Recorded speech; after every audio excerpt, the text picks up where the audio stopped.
Sugar బెల్లం వాడకుండానే ఇంట్లోనే పిల్లలకి ఈ సమ్మర్లో మంచి ఐస్ క్రీమ్ అయితే చేసి పెట్టేయండి, చాలా ఇష్టంగా తింటారు. ప్రాసెస్లోకి వెళ్తే 1 కప్ మఖానా, 10 కాజు, 10 బాదం, 10 ఖర్జూరాలు సీడ్స్ తీసేసి వేసుకొని 2 కప్పుల మిల్క్ కూడా వేసేసుకొని ఒక 2 అవర్స్ పాటు సోక్ చేసుకోవాలి. తర్వాత సోక్ అయిన వాటిని మిక్సీ జార్లోకి వేసేసుకొని బరుకుగా అయితే గ్రైండ్ చేసేసుకోవాలి.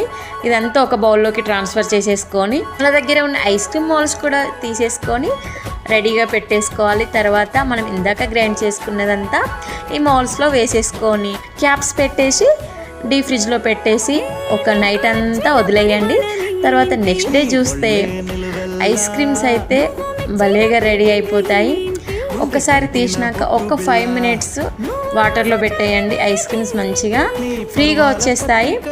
చూడండి నేను ఇప్పుడు తీస్తాను, చాలా అంటే చాలా బాగా వచ్చేసింది కదా. టేస్ట్ అయితే సూపర్గా ఉంటుంది. మరి నచ్చితే లైక్ చేసి సబ్స్క్రైబ్ చేయండి.